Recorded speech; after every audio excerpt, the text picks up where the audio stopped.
High ಹಾಳು ಕೋಳಿಗಳು ಅವ್ರ ಮನೆಗೆ ಕಾಳುಗಳು ತಿನ್ಕೊಂಡ್ಬಿಟ್ಟು ಇಲ್ಲೋಗ್ಬಿಟ್ಟು ಗಲೀಜ್ ಮಾಡೋಗ್ತವೆ. ಇದನ್ನ ನಾವು ಬಾಚ್ಕೊಂಡು ಕುತ್ಕೋಬೇಕು. ಆ ಶಿವಮ್ಮವರಿಗೆ ಹೆಸರು ಹೇಳಿದ್ರು ಅಷ್ಟೇ, ನಿಮ್ಮ ಕೋಳಿಗಳನ್ನ ನಿಮ್ಮ ಮನೆ ಹತ್ರನೇ ಮೇಯಿಸ್ಕೊಳ್ಳಿ ಅಂತಂದ್ರೆ ನಾವೇನ್ ಮಾಡೋಣ, ಕೋಳಿಗಳು ಬಂದು ಎಲ್ಲ ಕಡೆ ಓಡಾಡ್ತವೆ ಅಂತ ತಪ್ಸಕ್ಕಾಗುತ್ತೆ ಅಂತ ಹೇಳ್ತಾಳೆ. ಈ ಪುಟ್ಟಂಗಜ್ಜಿಗಂತೂ ನಾವೇನು ಹೇಳಕ್ಕಾಗಲ್ಲ, ಮೈ ಮೇಲೆ ಬರುತ್ತೆ. ಯಾತೆ ಯಾತೆ ಅದು ಬೆಳಗ್ಗೆಲ್ಲ ಕೂಗಾಡ್ತಿದ್ಯಾ? ಏನು ಕೂಗಾಡ್ತಿದ್ದೆ ನಿನ್ ಮನೆ ಮುಂದೆ ನಿಂತ್ಕೊಂಡು? ಮನೆ ಕೆಲಸಗಳು ಬೇಕಾದಷ್ಟು ಇದಾವೆ, ಕೆಲಸ ಮಾಡೋದು ಬಿಟ್ಬಿಟ್ಟು ಮನೆ ಮುಂದೆ ಉಶ್ ಉಶ್ ಅಂತೇಳಿ ಕೂಗಾಡ್ತಿದ್ಯಲ್ಲ ಮನೇನು? ನಿಮ್ದೊಂದು ಇದ್ರ ಮಧ್ಯೆ ಬೇರೆ. ನಾನು ಹಾಳು ಕೋಳಿಗಳು ಬಂದ್ಬಿಟ್ಟು ನಮ್ಮ ಮನೆ ಹತ್ರ ಗಲೀಜು ಮಾಡ್ತಾ ಇದ್ದಾವೆ, ಅವ್ನ ಆ ಕಡೆ ಓಡಿಸ್ತಾ ಇದ್ದೀನಿ. ಅವ್ರಿಗೆ ಎಷ್ಟು ಸರಿ ಹೇಳಿದ್ವಿ ನಾವು, ಆದ್ರೂ ಮತ್ತೆ ಈ ಕಡೆ ಓಡಿಸ್ತಾರೆ. ಆ ಪುಟ್ಟಂಗಜ್ಜಿ ಇವತ್ತು ಹೋಗ್ಬಿಟ್ಟು ನೀವು ಹೇಳ್ ಬರ್ತೀರಾ ಅಥವಾ ನಾನೇ ಹೋಗಿ ಹೇಳ್ಬರಲ್ಲ? ಅವ್ರ ಕೋಳಿಗಳನ್ನ ಅವ್ರ ಕಡೆ ಮೇಯ್ಸಕ್ ಹೇಳ್ರಿ, ಇಲ್ಲ ಒಂದು ಕಾಂಪೌಂಡ್ ವಟಾರನ ಮಾಡ್ತಾ ಇದ್ದಾರೆ, ಅದೇ ಬೇಕಾದ್ರೆ ಕೋಳಿ ಮೇಯ್ಸ್ಕೊಂಡು ಇದ್ಬಿಡ್ಲಿ. ಇಲ್ಲಿ ಊರ್ ಮನೆಗೆಲ್ಲ ಹೋಗ್ಬಿಟ್ಟು ಇಲ್ಲೇ ನಮ್ಮ ಮನೆ ಹತ್ರ ಬಂದು ಗಲೀಜು ಮಾಡೋಕೆ ಬಾಬು. ಎಷ್ಟು ಸರಿ ಹೇಳಿದ್ರು ಅಷ್ಟೇ. ಊರ್ ಮನೆ ಕೋಳಿ ಅಂದಮೇಲೆ ನಮ್ಮ ಮನೆ ತಗಲ್ಲ, ಎಲ್ಲರ ಮನೆ ತಗೋ ಅಡ್ಡಾಡ್ತವೆ. ಅವ್ರು ಬೇರೆ ಮನೆ ತಗ ಗಲೀಜ್ ಮಾಡಿ ಹೋಗ್ತಾವಮ್ಮ, ನಮ್ಮ ಮನೆ ತಗ ಮಾಡಿದಾವೆ. ಏನು ಮಾಡೋಣ ಅತ್ಲಾಗೆ? ಇವಾಗ ಹಳ್ಳಿ ಮನೆಗಳಿಗೆ ಕೋಳಿ ಸಾಕ್ಬೇಡ್ರಿ ಅಂತ ಹೇಳೋಕ್ಕೂ ಆಗಲ್ಲ. ಒಂದು ವೇಳೆ ಸಾಕೋದು ನೀವು ನಿಮ್ಮ ಹಟ್ಟಿಲೆ ಸುತ್ತಮುತ್ತನ ಒಂದು ಬೇಲಿ ಹಾಕೊಂಡಿರಮ್ಮ ಅಂತ ನಾನು ಹೇಳಿದ್ದೀನಿ ಅತ್ಲಾಗೆ. ಇನ್ನು ಎಷ್ಟು ಸರಿ ಅಂತ ಹೇಳೋಣ ಆ ಪುಟ್ಟಂಗಜ್ಜಿಗೆ?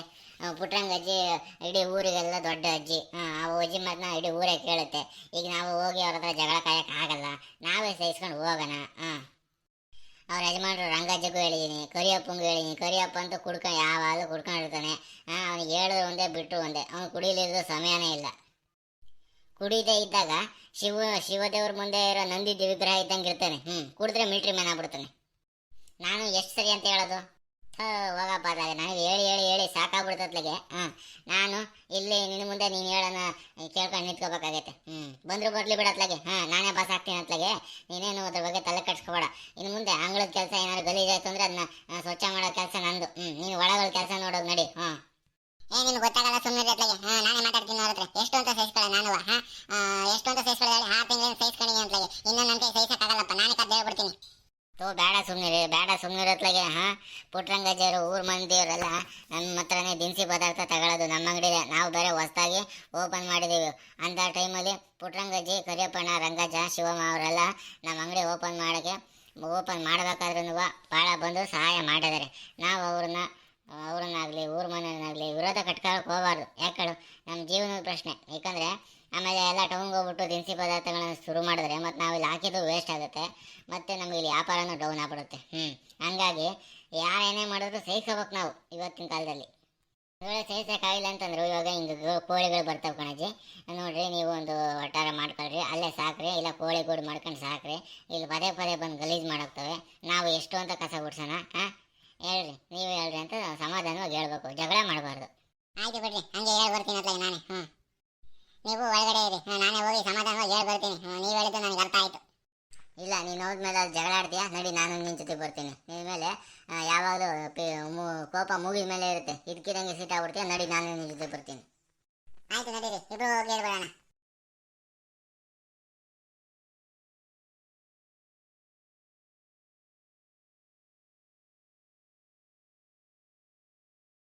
ಶಿವಮ್ಮ, ಇವತ್ತು ಹಂಪೆ ಹುಣ್ಣಿಮೆ ದಿನ ಕಣಮ್ಮ. ಭಾಳ ಪುಣ್ಯವಾದ ದಿವಸ ಇವತ್ತು, ಭಾಳ ಪವಿತ್ರವಾದ ದಿವಸ ಇವತ್ತು.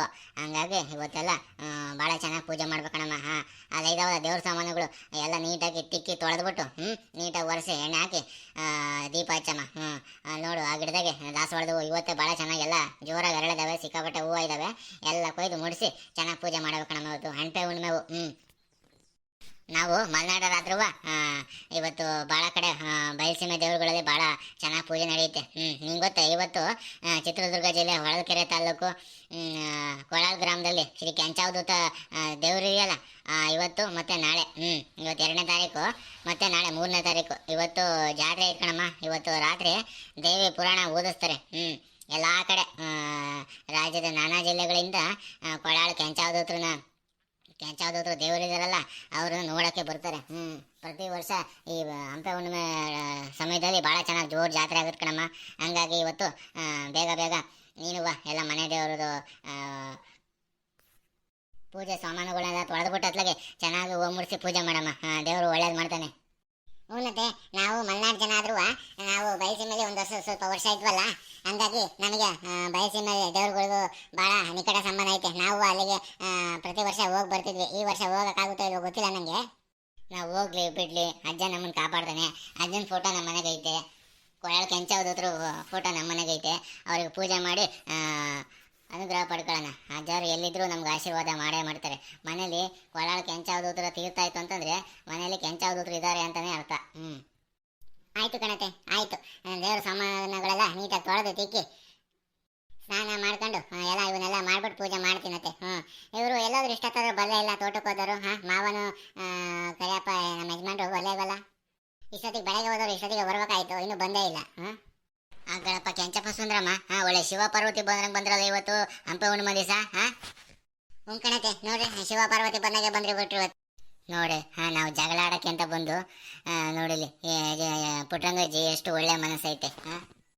ಕಣ್ರಿ, ನಾವು ಏನೋ ಒಂದು ಕೋಳಿ ವಿಚಾರದಲ್ಲಿ ಮಾತಾಡಕ್ ಬಂದ್ಬಿಟ್ಟು ಅತ್ಲಾಗೆ. ಆದ್ರೂ ಬರೋದು ಬಂದ್ಬಿಟ್ಟಿದೀವಿ ಅತ್ಲಾಗೆ. ಏನೋ ಚೆನ್ನಾಗಿ ಮಾತಾಡ್ಕೊಂಡು ಕೊನೆ ಮಾತಾಡ್ಬೇಕಾರೆ ಕೋಳಿ ದೂರ ಹೇಳ್ಬಿಟ್ಟು ಹೋಗ್ಬಿಡೋಣ ಬರ್ರಿ ಅತ್ಲಾಗೆ. ಏನು ಗಂಡ ಹೆಂಡತಿ ಬಂದ್ಬಿಟ್ಟು ಗುಸ್ಗುಸ ಪಿಸ್ ಪಿಸ್ ಅಂತ ಮಾತಾಡ್ಕೊಂಡು ನಿಂತ್ಕೊಂಡಿದ್ದೀರಾ? ಬರ್ರಿ ಕುತ್ಕೊಳ್ರಿ, ಅಲ್ಲೇ ನಿಂತ್ಕೊಂಡಿದ್ದೀರಾ ಬರ್ರಿ. ಏನಿಲ್ಲ ಕಣಮ್ಮ. ಆಲೆ ರಂಗಜ್ಜ ಮತ್ತೆ ಕರಿಯಪ್ಪನವರು ತೋಟದಕ್ಕೆ ಹೋದವರು ಬಂದ್ರೆ ಆಲೆ ಹಿಂಗೆ ಹೋಗ್ತಿದ್ವಲ್ಲ ಆಲೆಲಿ ಹಂಗೆ ಮಾತಾಡ್ಸ್ಕೊಂಡು ಹೋಗೋಣ ಅಂತ ಬಂದ್ವಿ. ಏನ್ ಅಂಗಡಿ ಕಡೆ ಬರ್ಲೇ ಇಲ್ಲ ದಿನಸಿ ಪದಾರ್ಥಗಳ ಏನ್ ತಗೊಂಡೋಗಕ್ಕೆ? ಇವತ್ತು ಹಂಪೆ ಹುಣ್ಣಿಮೆ, ಕೊಳಲು ಕೆಂಚಾವದ್ರ ಜಾತ್ರೆ. ನೀವೇನಾದ್ರು ಹೊರಟಿದ್ದೀರಾ ಪುಟ್ಟರಂಗಜ್ಜಿ? ನೋಡ್ಬೇಕಮ್ಮ. ಇವತ್ತಿನ ರಾತ್ರಿ ಕಾಲ ಇರೋದು ದೇವಿ ಪುರಾಣ. ಇವಾಗ ಪೂಜೆ ಎಲ್ಲ ಮಾಡ್ಕೊಂಡು ಮಧ್ಯಾಹ್ನ 3 ಗಂಟೆಗೆ ಹೋದ್ರು ನಾವು ಹೋಗಿ ತಲುಪ್ತೀವಿ. ಖುಷಿಪುರದಿಂದ ಒಂದು 100 ಕಿಲೋಮೀಟರ್ ದೂರ ಐತಮ್ಮ. ಹೋಗಿ ಹಂಗ ರಾತ್ರಿ ದೇವಿ ಪುರಾಣ ಕೇಳ್ಕೊಂಡು ಮಾರನೇ ದಿವಸ 4ನೇ ತಾರೀಕು ಅಡ್ಪಾಲಕ್ಕೆ ಹೊರಡುತ್ತೆ. ಒಳಮಟ್ಟದಿಂದ ಹೊರಮಟ್ಟ ತನಕ ಕೊಳಲ ಕೆಂಚಾವದ್ರದ್ದು ಅಡ್ಪಾಲಕ್ಕೆ ಹೋಗುತ್ತೆ. ಅದ್ರಾಗೆ ಹೋಗಿ ಬರೋಣ ಅಂತ ಇದೀವಿ. ಹೌದಾ, ಹೋಗಿ ಬರ್ರಿ, ಒಳ್ಳೆ ದಿವಸ. ಒಳ್ಳೇದಾಗ್ಲಿ. ನೀವು ಯಾವತ್ತು ಪ್ರತಿ ವರ್ಷ ಕೊಳಲು ಕೆಂಚಾವದ್ರ ಜಾತ್ರೆಗೆ ಏನು ತಪ್ಸಲ್ವಲ್ಲ ನೀವು? ಹೋಗಿ ಬರ್ರಿ, ನಿಮಗೆ ಒಳ್ಳೇದಾಗ್ಲಿ. ನಮ್ಮ ಹೋಗಿ ಬರ್ತೀವಿ. ಹಂಗೆ ನಮ್ಗೆ ರಂಗಜ ಇದಾರಲ್ಲ, ರಂಗಜ ಬರಲ್ಲ. ಯಾಕಂದ್ರೆ ಕೋಳಿ ಪಳಿಗಳನ್ನ ನೋಡ್ಕೋಬೇಕಲ್ಲ. ಸಂಜೆ ಹೊತ್ತಾದ್ರೆ ಮುಚ್ಚಬೇಕು, ಬೆಳಗ್ಗೆ ಹೊತ್ತಾದ್ರೆ ಬಿಡಬೇಕು. ಅವನ್ನೆಲ್ಲ ನೋಡ್ಕೋಬೇಕಲ್ಲ. ಹಂಗಾಗಿ ರಂಗಜಾರ್ ಒಬ್ರು ಇರ್ತಾರೆ, ನಾವು ಎಲ್ಲ ಹೋಗಿ ಬರ್ತೀವಿ. ನಮ್ಮ ಅಂಕಣ್ಣಂಗೆ ಪರೀಕ್ಷೆ ನಡೀತೈತೆ. 2 ಪರೀಕ್ಷೆ ಇದಾವೆ. ಅವನೇನು ಬರಲ್ಲ, ಮಧ್ಯಾಹ್ನ ಎಲ್ಲ ನೋಡ್ಕೊಳುತ್ತೆ. ಪರೀಕ್ಷೆ ಹೋಗಿ ಬಿಟ್ಟು ಬರೋದು, ಕೋಳಿ ಪಳಿಗಳನ್ನ ನೋಡ್ಕೊಳ್ಳೋದು. ನಮ್ಮ ಅಂಕಣ್ಣ ಎಲ್ಲಾದ್ರಾಗ ಬುದ್ಧಿವಂತ ಇದ್ದಾನೆ. ಪರೀಕ್ಷೆನ ಪಾಸ್ ಮಾಡ್ತಾನೆ. ಆಯ್ತು ಕಣೆ ಪುಟ್ಟಂಗಜ್ಜಿ, ಆಯ್ತು, ಒಳ್ಳೇದಾಗ್ಲಿ. ಹೋಗಿ ಬರ್ರಿ. ನಿಮ್ಮ ಕೋಳಿಗಳಿದಾವಲ್ಲಜ್ಜಿ, ಆ ಕೋಳಿಗಳು ನೋಡು, ಎಷ್ಟು ಸರಿ ಹೇಳ್ತೀನಿ ಉಶ್ ಅಂತ ಓಡಿಸಿ ಸಾಕಾಗ್ಬಿಡೈತೆ ಕಣ್ ಪುಟ್ಟಂಗಜ್ಜಿ. ಆ ಕೋಳಿಗಳನ್ನ ಏನಾರ ಮಾಡಿ ನಿಮ್ಮನೆ ತಾನೇ ಮೇಯಂಗೆ ಮಾಡ್ಬೇಕು ಕಣಜ್ಜಿ. ನಾವು ಎಷ್ಟು ಅಂತ ಗಲೀಜು ಮಾಡಿದ್ದು ಕಸ ಬಿಡ್ಸಕ್ ಕಣಜ್ಜಿ. ನಮಗೂ ಸಾಕಾಗ್ಬಿಡೈತೆ. ಹಿಂಗೆ ಹೋಗಿ ಅತ್ಲಾಗ ಬರೋಂಗಿಲ್ಲ, ಕೊಕ್ಕಕ್ಕೆ ಬಂದ್ಬಿಟ್ಟು ಅಲ್ಲೇ ಗಲೀಜು ಮಾಡಿ ಹೋಗ್ಬಿಡ್ತಾವ ಕಣಜ್ಜಿ. ಅದಕ್ಕೆ ನಾನು ನಿಮ್ಮ ಹತ್ರ ಹೇಳ್ಬಿಟ್ಟು ಹೋಗೋಣ ಅಂತ ಬಂದೆ. ಏನು ತಿಳ್ಕೊಬೇಡ್ರಿ. ಅವು ಕೋಳಿಗೆ ಏನೋ ಒಂಚೂರು ಪರಿಹಾರ ನೀವು ಮಾಡಬೇಕು. ನಮ್ಮ ಮನೆ ಹತ್ರ ಬಂದು ಅವು ಗಲೀಜು ಮಾಡೋದು ನಮಗೂ ಸಾಕಾಯ್ತು ಕಂಪಲ್ಸರಿ ಪುಟ್ಟಂಗಜ್ಜಿ. ವಾಸನೆನ ಹಂಗಾಗಿ ತಡ್ಕೊಳಕ್ಕಾಗಲ್ಲ. ಕಣಮ್ಮ, ನೀನಾಗ ಒಟ್ಟಿಗೆ ಎತ್ತಗೆ ಏನೋ ಬಂದು ಹೇಳ್ತಿದ್ದೆ ಅತ್ಲಾಗೆ. ಬೇರೆ ಬಂದು ನಮ್ಮ ಹತ್ರ ಜಗಳ ಮಾಡಿ ಹೋಗ್ತಾರೆ. ನಾನು ನಮ್ಮ ರಂಗಜ್ಜಂಗೆ ಕರಿಯಪ್ಪಂಗೆ ಹೇಳಿದ್ದೀನಿ, ಇದೇ ಕೋಳಿ ಒಂದು ಶೆಡ್ ಮಾಡಿರೋ ಅತ್ಲಾಗೆ, ಹೊರಗಡೆ ಮೇಯ್ಸೋದು ಬೇಡ ಅತ್ಲಾಗೆ, ಅಲ್ಲೇ ಮೇಯ್ಸೋಣ ಅಂತ ಹೇಳ್ಬಿಟ್ಟು ಶೆಡ್ ಮಾಡ್ರು ಅಂತ ಹೇಳಿದ್ದೀನಿ. ನಮ್ಮ ಒಂದು 20 ಕೋಳಿ ಇದ್ದಾವೆ. ನಮಗೂ ನೋಡಿ ನೋಡಿ ಕೇಳಿ ಸಾಕಾಗ್ಬಿಟ್ಟೈತೆ ಕಣಮ್ಮ. ನೀನಾಗ ಓಟೋದಕ್ಕೆ ಇಷ್ಟೊಂದು ಸಮಾಧಾನ ಮಾತಾಡ್ತಿದ್ಯಾ.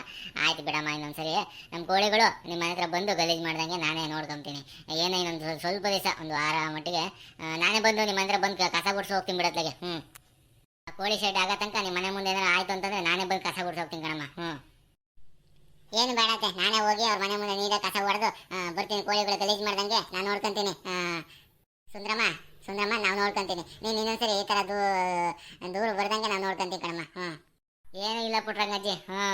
ಈ ಕೋಳಿದು ಒಂಚೂರು ಸಮಸ್ಯೆ ಆಗಿತ್ತು.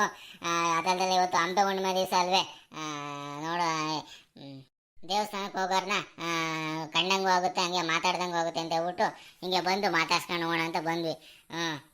ಅಲ್ಲಿ ಕೊಳಲ್ನಲ್ಲಿ ಕೆಂಚಾವದ್ರ ಜಾತ್ರಾ ಮಹೋತ್ಸವಕ್ಕೆ ಜೋರು ಜನ ಸೇರುತ್ತಲ್ವೇ. ನಾಟಕನ ಮುಂಚೆನೇ ಆಡ್ತಾರ, ಇದು ಜಾತ್ರೆ ಮುಗಿದ್ಮೇಲೆ ಆಡ್ತಾರಪ್ಪ. ಅದಂತೂ ತಿಳ್ಕೊಬೇಕಾಯ್ತು. ಆ ಜಾತ್ರೆಯಲ್ಲಿ ಕೊಳಲ್ ಕೆಂಚಾವದ್ರದ್ದು ನಾಟಕನ ಒಂದ್ಸರಿ ನೋಡಿಲ್ಲ, ಒಂದ್ಸರಿ ನೋಡ್ಬೇಕಣಜ್ಜಿ. ನಾನು ಒಂದ್ಸರಿ ಬಂದು ನೋಡ್ಬೇಕು. ನಾನು ನನ್ನ ಹೆಂಡತಿ ಕರ್ಕೊಂಬಂದು ಒಂದ್ಸರಿ ನೋಡ್ತೀವಿ. ಇನ್ನು ನೋಡಿ ಇವೇನಂಗಿದ್ರಿ ನೀವು? ಈಗ ಬಹುಶಃ ಜಾತ್ರೆ ನಡೆಯಕ್ಕಿಂತ ಒಂದು 10 ದಿವಸ ಮುಂಚಿತವಾಗೆ ಆಡ್ತಾರೆ. ಯಾಕೆಂತಂದ್ರೆ ಜನ ಸಿಕ್ಕಾಬಟ್ಟೆ ಸೇರೋದಲ್ಲ, ದಾಸೋಹ ಮಾಡೋದಂತೆ, ಬೇರೆ ಬೇರೆ ಕಾರ್ಯಕ್ರಮಗಳಂತೆ ಅಂತ ಇಟ್ಕೊಂಡಿರ್ತಾರೆ. ರಾತ್ರೆಲ್ಲ ನಾಟಕ ನೋಡೋಕ್ಕೆ ಬರೋರು ತುಂಬ ಜನ ಬರ್ತಾರೆ. ಮತ್ತೆ ಜಾಗ ಆಗಲ್ಲ ಅಂತ ಹೇಳ್ಬಿಟ್ಟು 10 ದಿವಸ ಮುಂಚಿತವಾಗಿ ಆಡ್ತಾರೆ. ಯಾವಾಗಾದ್ರು ಆಡಿದ್ದು ನಮ್ಗೆ ಗೊತ್ತಾಗುತ್ತಲ್ಲ, ಅವಾಗ ತಿಳಿಸ್ತಿರ್ತಾಗ, ಅವಾಗ ಬಂದು ನೋಡಿವ್ರಂತೆ ಗಂಡ ಹೆಂಡತಿ ಒಟ್ಟಿಗೆ ಬಂದು. ಪವಾಡ ಪುರುಷರಪ್ಪ ಹಠರಾಜ ಯೋಗಿ ಕೊಳಲು ಕೆಂಚಾವಧೂತರು ಇದಾರಲ್ಲ, ಭಾಳ ಪವರ್ಫುಲ್ಲು ಪವಾಡ ಪುರುಷರು. ಆ ದೇವಸ್ಥಾನದಲ್ಲಿ ಒಂದು ಒಂದು ರಾತ್ರಿ ಮಲಗಬೇಕು. ಯಾವಾಗ್ಲಾರ ಹೋಗು, ಒಂದು 10 ನಿಮಿಷನಾರ ಹೋಗಿ ಮಲ್ಕೊಂಡಿದ್ರೆ ಭಾಳ ಒಳ್ಳೇದು. ರಾತ್ರಿ ಮಲಗಿದ್ದಾಗ ಯಾವಾಗ ಬಂದು ಅನುಗ್ರಹ ಆಶೀರ್ವಾದ ಮಾಡೋಗ್ತಾರೋ ಸ್ವಾಮಿಯರು ಗೊತ್ತೇ ಆಗಲ್ಲ. ನಾವಂತೂ ಆ ದೇವ್ರಿಗೆ ನಡ್ಕೊಂತಿದ್ದೀವಿ, ನೀವು ನಡ್ಕೊಳ್ರಿ, ನಿಮಗೂ ಒಳ್ಳೇದಾಗುತ್ತೆ. ಆಯ್ತು ಕಣ್ಪುಟ್ರಂಗಜಿ, ಆಯ್ತು. ನಾವು ಕೊಳ ಕೆಂಚಾವಧೂತರಿಗೆ ಪೂಜೆ ಮಾಡ್ತೀವಿ. ಒಂದ್ಸರಿ ಬಂದು ದೇವಸ್ಥಾನಕ್ಕೆ ಬಂದು ಹೋಗ್ತೀವಿ. ಅವಾಗೆಲ್ಲ ನಮಗೆ ಒಳ್ಳೇದಾಗುತ್ತೆ ಅಂತ ನಂಬಿಕೆ ಇಟ್ಕೊಂಡು ಇದ್ದೀವಿ. ಯಾಕಂದ್ರೆ ನೀವು ಇಷ್ಟು ವರ್ಷದಿಂದ ಇದ್ದೀರಲ್ಲ, ಸಾಕು.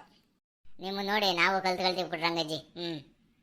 ನೋಡಿದ್ರೆ ನೀವು ಇವತ್ತು ಹಂಪೆ ಹುಣ್ಣಿಮೆ ದಿವಸದ ಪ್ರಯುಕ್ತ ಚಿತ್ರದುರ್ಗ ಜಿಲ್ಲೆ ಹೊಳಲ್ಕೆರೆ ತಾಲೂಕಿನ ಕೊಳಲಲ್ಲಿರೋ ಹಠರಾಜ ಯೋಗಿ ಶ್ರೀ ಕೆಂಚಾವಧೂತರ ಜಾತ್ರಾ ಮಹೋತ್ಸವಕ್ಕೆ ನೀವೆಲ್ಲ ಹೋಗ್ತಾ ಇದ್ದೀರಾ. ಹಾಗಾದ್ರೆ ನಿಮಗೆಲ್ಲರಿಗೂ ಒಳ್ಳೇದಾಗಲಿ.